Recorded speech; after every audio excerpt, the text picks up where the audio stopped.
Well, guys, it's the end of 2021, and this is going to be my last review for 2021. I want to thank you guys that have stuck with me through this last year with different reviews and Blu-ray hauls, who have liked my videos, commented, subscribed. I really appreciate you guys, and I'm looking forward to 2022.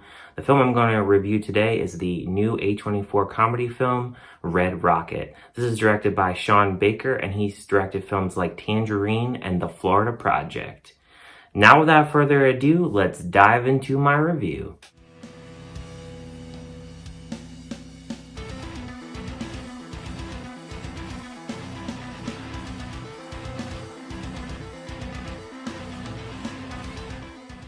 Mikey Saber is a washed-up adult film industry star, and he returns to his small hometown in Texas. The film stars Simon Rex, Brie Elrod, and Susanna Sun. So going into Red Rocket, this film, I watched the trailer, and honestly, this movie is a trip. Really, from the first scene and from the first, there really isn't a lot of music in this, but from the first song that they throw in here, NSYNC Bye Bye Bye, that is the icon song in this movie. They play it throughout the film, and it just really suits this film well. It's really funny, some of the scenes where that song is actually used, and I felt myself kind of singing along to it, and it just really kind of flowed throughout the film. And really, this director does a really good job of developing these characters.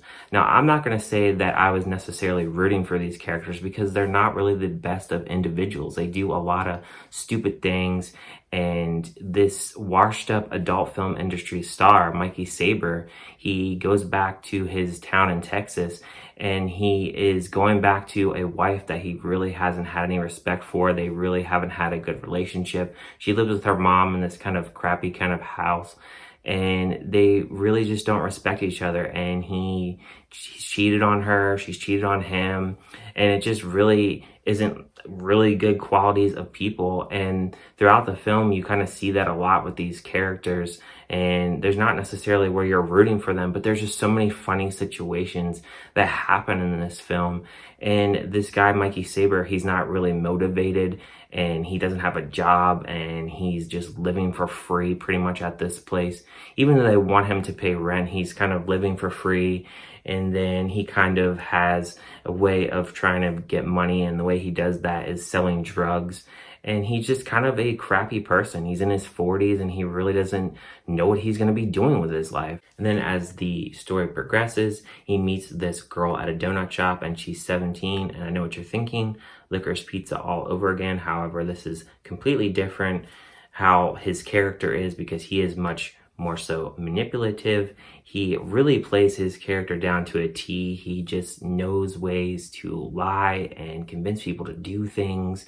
And he does this throughout the entire film. And a lot of the characters, they're making stupid decisions throughout the film. I thought the action in this was really good, and they really used the budget really well. The budget in this movie was only $1 million. And the way that this is filmed, and the way that they have the comedy that they do, and what they do in this film, I thought it was really great. And even the shots in this film, it's really not that bad at all. They do some different cheesy little jokes and such throughout the film, but I was laughing and having a really good time throughout this film. There was nobody else in the theater, and I could laugh as loud as I wanted to because there was nobody there. And I wasn't ashamed of laughing at certain scenes in this. It's just a downright funny film that was just a really good time for me, and I really didn't have necessarily any gripes with this film. Now, the wrap-up, it made sense, but I guess it could have been a little bit better, but I understand from the director's point of view and why he ended it the way they did.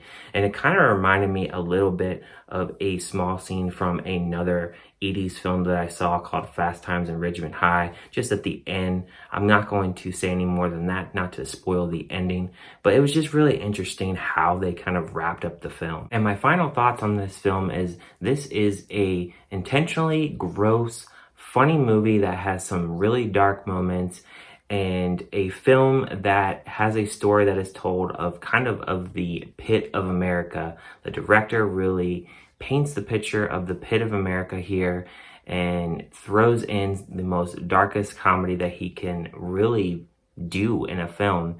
And I'm gonna give a score of this film a 4 out of 5. Let me know what you guys think of this film if you want to check it out. It is limited in theaters right now, so you probably will have to stream this one when it comes out.